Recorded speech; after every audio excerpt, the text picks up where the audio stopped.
Hello everyone, welcome back to my channel, The Practical Data Scientist. This is the first video of the Applied ML course that we are planning. And in today's video, we will see what is artificial intelligence. Then we will see what is machine learning and deep learning and how these terms differ from each other. Then we'll do a deep dive on machine learning and see how machine learning works. Then we'll see different types of machine learning problems that we have. And before moving on, if you are very new to data science or machine learning, we have a separate playlist named Python for Data Science, and it has videos for learning Python, Pandas, Matplotlib, and exploratory data analysis from scratch for beginners. So if you are unaware of Python or other frameworks for data science, please go through the playlist first, then come back to this series. So what is artificial intelligence? So, humans are the most intelligent species that we know about in Earth, right? So, artificial intelligence is a field of study where we try to mimic the human intelligence so that machine can do complex tasks similar to humans. So, let's see what a human can do. So, the first thing is ability to see, right? We see objects, we understand what it is, and make decisions based on that. So computer vision is the part of AI which tries to replicate this capability of human. And image processing is the field of study that helps computer vision. So next, as a human, we are able to speak, right? So in computers, this field is called NLP or NLU. So NLP stands for Natural Language Processing and NLU stands for natural language understanding. So based on the text that you provide or the way you talk, the computers try to break it and understand the context from it. Say for example, you have Google Photos, you go and search with your name and a location. It pulls up all the photos that were taken on that particular place, right? So what is actually happening is based on what you spoke, it tries to understand the context from it. It tries to understand that you're looking for photos from a particular location, then it pulls it. So this is called natural language understanding. So next, as humans, we are able to move around, right? So this field of study is called robotics, and this is aided by IoT, Internet of Things. So you have a lot of sensors which is able to get information about the environment and help the computer learn from it. Then we are able to hear, right? We are able to hear someone talking and understand what their context is. So this is called speech recognition in AI. So the next one is ability to understand pattern and learn, right? Say you are given a puzzle, you try to understand what that puzzle is and you try to solve it. Or say you want to move around a place, you see what are the obstacles which is there, and based on that you plan your path, right? So all this, trying to understand a pattern or trying to understand from what is happening and getting a learning from it. So this ability of human is augmented by the field of machine learning, and machine learning has four subsets like supervised, unsupervised, self-supervised, and reinforcement. So we'll be looking at each of this topic in detail in upcoming slides. In a nutshell, supervised means like when you give the machine the input data, you also provide it with the labels. You tell the machine like this input is for this particular category. So when you give the input data itself, like along with the data, you also label them and the machine tries to learn from it.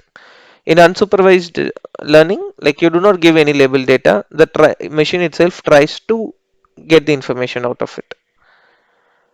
Then we have semi-supervised, where for some of the records we have the label and for some we do not have. And for unlabeled datasets, we try to predict the labels and then try to come up with the overall model. And reinforcement is like a reward and punishment method where you give rewards and punishment based on action of an agent. Then the machine subsequently learns to predict. Then trying to mimic the human brain. So all of us know, right? The brain is made up of billions of neurons. So when you try to replicate the structure of the neuron, it's called deep learning.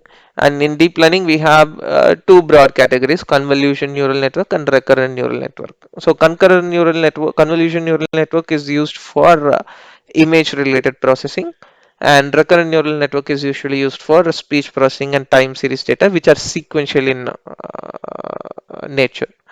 And there are more advanced types of networks like we have LSTM, we have autoencoders and all that. We'll cover that up during our deep learning videos. So let's look at the history of artificial intelligence. Artificial intelligence is not something new. Even from the black and white movies, like we have been seeing directors building, characters based on artificial intelligence, which will become more intelligent than human and start protesting or fighting against the human race and all that. So even before 1950s, like we had the concept of artificial intelligence, but the actual breakthrough happened around 1980s when the machine learning algorithms were implemented and the machine started performing tasks at human intelligence level or sometimes even beyond that. And a lot of people started investing after seeing the good results from the machine learning algorithms. And around 2010, after the data explosion and recent increase in the computational power of systems and migration to cloud, the availability of user data, like deep learning started growing massively. So after 2010, most tech giants started using deep learning for optimizing their applications. So by now, you would have had an understanding of the difference between AI, ML, and deep learning. So AI is the broad field where we try to mimic the human capabilities, and within that, a subset of techniques which revolve around the machine learning algorithms fall into machine learning. And deep learning is a specialized class of machine learning where we use neural networks to make the machine learn from the data. So deep learning is actually a subset of machine learning, and machine learning is a subset of artificial intelligence. So I have given a simple math problem here. Okay, so you have an input one, you have input two, then you have an output. So here if you see like 2, 3, and the output was 6. Here it's 3, 4, and output was 12, 4, 5, 20, and so on. And finally, for one value, I have marked question mark. So can you look at this data and try to understand what answer would be there in this question mark? Yeah, most of you would have guessed it right, right? So actually what they have done is 2 into 3, which is 6. 3 into 4 is like 12. So they have multiplied input 1 and input 2 as a output. So obviously like 6 into 7 will be 42. And I'm very sure like, almost every one of you would have found this answer. So now let's see how the same problem gets transformed into the data science world. So in the field of data science, we call this feature. So we have different columns here, right? So this is feature one and feature two. Say for example, you wanted to calculate the area of a rectangle, or to make it even more realistic, like say you have a room, you have a home where you have a room, right? And in the room you have length and breadth of the room, and you want to calculate what is the area of that particular room. So obviously, like you will multiply length into breadth, right, which will give you area of the room. So consider that this feature one represents the length of the room, and feature two represents the breadth of the room, and your target or the output represents the area of the room. And we are given multiple observations. So observation one is this 2, 3, 6. Observation two is like 3, 4, 12. Say there were multiple houses. There were like some 50 houses, and at each house you measure the length, you measure the breadth, you measure the area, and each of this observation, each of the room that you measure becomes your observation.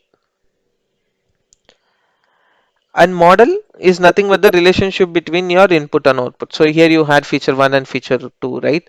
So how they impact your target variable, the output, is nothing but your model. So here your model can be given like as feature 1 multiplied by feature 2. So that's what is actually happening, right? So some of you might think like this is such a easy problem. So why do we need a computer to learn this? Let me tell you. Say now instead of this target, now you have this as a target. You have 2, 3, and your target is 31. You have 3, 4, and target is 73. Then you have 4, 5, then 141 like that.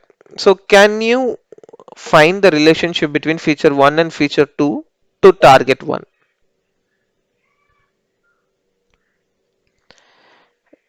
It has become more difficult, right? It will be difficult for most of us to find the relationship between feature 1 and feature 2 to target 1. This is where our machines excel. So actually this output is represented by x square plus y cube. So what I have done is like 2 square is 4, 3 cube is 27, 27 plus 4 is 31. Similarly, if you do 3 square plus 4 cube, you will get 73. Then 4 square plus 5 cube, you will get 141 like that. So when the complexity increases, or your input becomes a polynomial, or not linear functions, it becomes more difficult for the human mind to infer the data. But the machines are better equipped at situations like this. So I've given another example here. If you see, like 2, 3, 39, 3, 400. Again, this is even more complex than target one.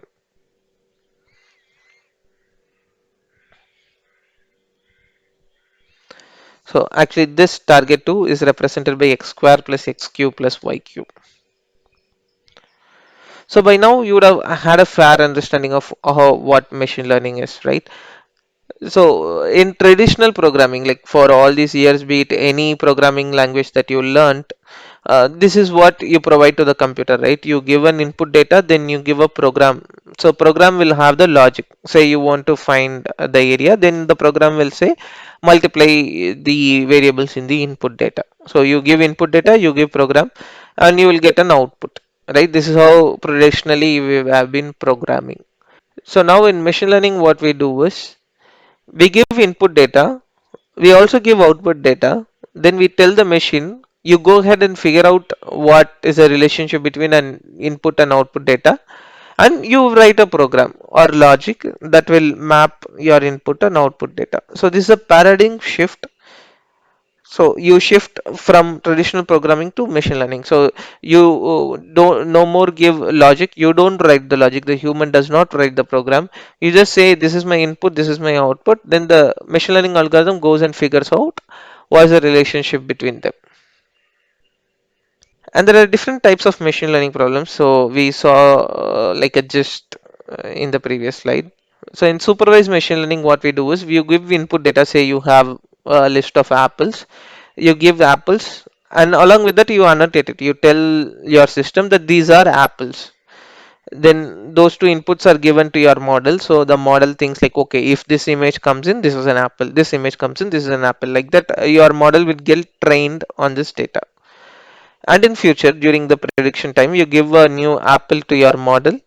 Then the model says, yeah, it's an apple, right? So this is supervised machine learning in simple terms. So you give the data along with its label or annotation, then your model learns the relationship between it. Then in prediction, when you give a model, your model tries to predict that whether it's an apple or not. The two most commonly used use cases of supervised machine learning is regression and classification. So regression is nothing but you try to predict a value. You try to fit a line based on the data. So here if you see the blue dots represent the data, and the red line is the regression line you try to build. So it starts from anywhere, like initially if you see it starts from the x-axis, right? Then it slowly moves on to the data to ensure that there is a good match between your regression line and the input data. So the final line that you see across the blue area is the final fit. So why do we do this? Like once you plot this, say for example, now between -2 and 2 you are plotted a red line, right? Now say for example you want to know what will be the value of y when your x value is 3. you just have to extrapolate this line, right? So this is my 3 for x. So if I extrapolate this red line, my it will meet the x here, right? So when I see correspondingly, my y value will be 12. Like this you can predict a continuous variable using the regression algorithm. And the other commonly used algorithm is classification algorithms, where you have two classes of data. So here if you see, the red ones represent one class of data, and then you have blue colored ones which represent another class of data. And you draw a line which separates blue and red region. Now again, here also we take a random line initially, then it fits according to the needs, right? As the iteration increases, it tries to classify the blue and red region. So in future, if there is a point coming up in this area, it will be considered blue, and if something is coming up in this region, it will be considered red. So this is a classification algorithm. So next is unsupervised machine learning. So in unsupervised machine learning, there are no labels. So previously when you saw, like, when we gave apple, we said like it is an apple, right? So here if you see in the input data, it's a mix of apple, banana and orange, right? And we do not say like this is an apple, this is a banana and this is an orange. We just group all the input data and give it without any label. So the model trains on it and tries to identify the patterns and separate out. Say I'm giving my number of classes as 3.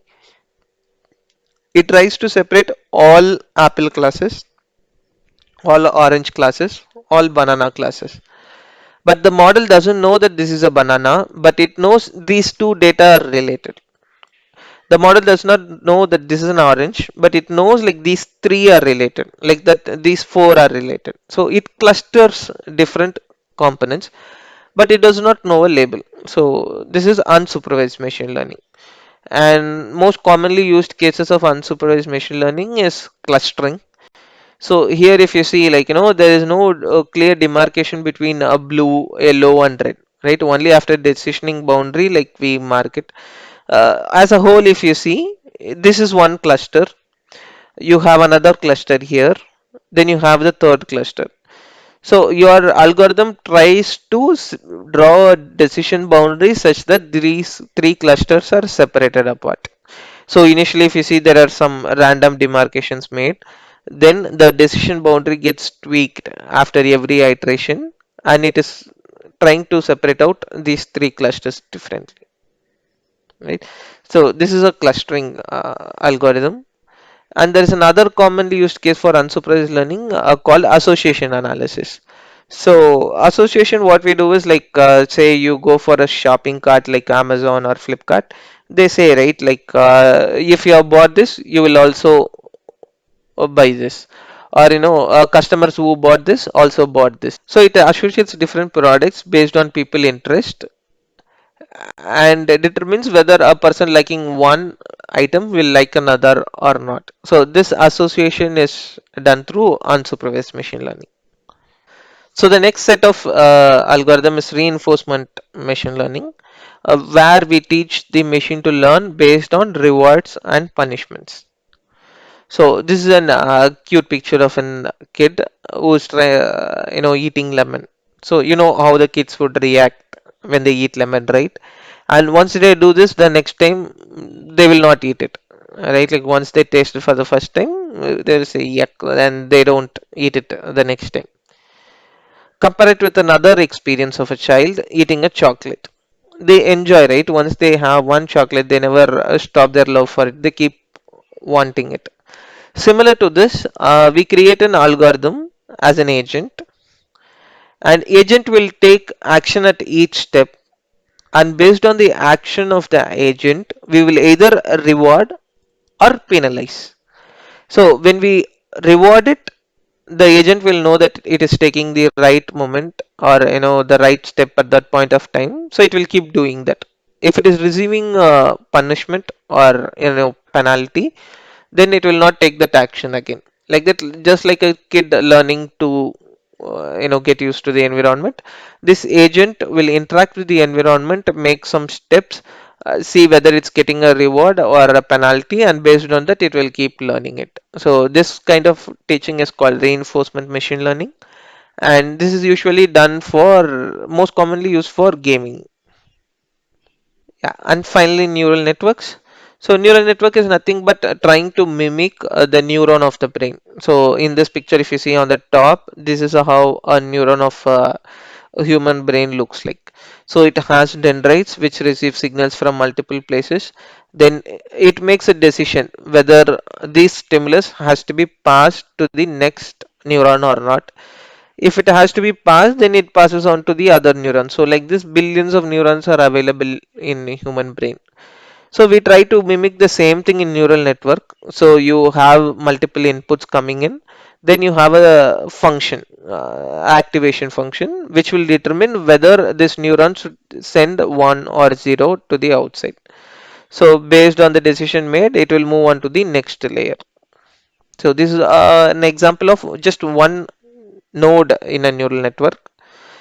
So on the right side, you see different kinds of implementation of this neural network. So how they can be stacked together to perform different activities. So here in the top, if you see, this is a perceptron with just one neural network. Then you have deep neural network. So when you have multiple layers of neural networks, it is called deep neural networks. So what next?